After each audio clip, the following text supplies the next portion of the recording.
माझ्या मुलांना कारल्याची भाजी खायला बिलकुल आवडत नाही, पण रात्री त्यांनी आवडीने खाल्ली। हाय हॅलो नमस्कार, स्वागत आहे तुमचं श्रावणीज फॅमिली या चॅनलमध्ये।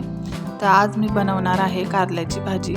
तर इथे मी कारले चिरून त्याच्यातले बी काढून घेतले आणि पाण्यामध्ये टाकून स्वच्छ धुवून घेतले आणि नंतर एका कढईमध्ये पाणी ठेवलं, त्याच्यावर चाळणी आणि त्याच्यावर कारले टाकून कारले वाफवून घेतले। कारले होईपर्यंत इकडे कांदा आणि कोथिंबीर बारीक चिरून घेतलं।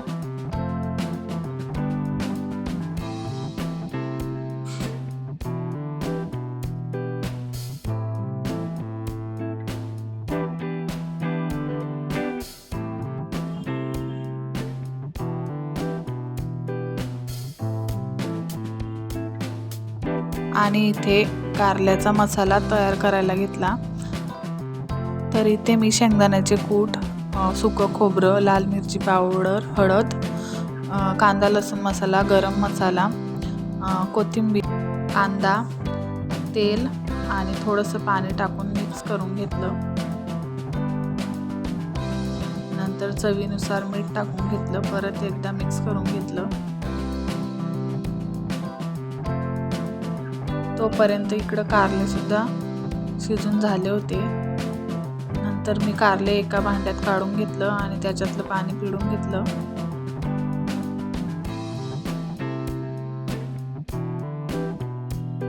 आणि मग कारल्यामध्ये मसाला भरायला घेतला।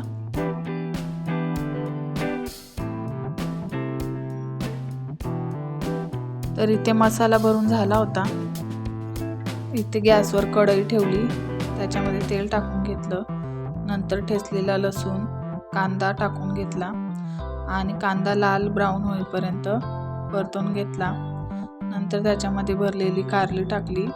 कारली 5 मिनिटं परतवून घेतलं, झाकण ठेवून घेतलं आणि नंतर उरलेला मसाला कोथिंबीर टाकून परत एकदा परतवून घेतलं आणि झाकण ठेवून घेतलं। 5 मिनिटानंतर झाकण काढून बघायचं। तर इथे भाजी बनवून झाली होती। व्हिडिओ आवडला असेल तर व्हिडिओला लाईक, शेअर आणि सबस्क्राईब करा। बाय।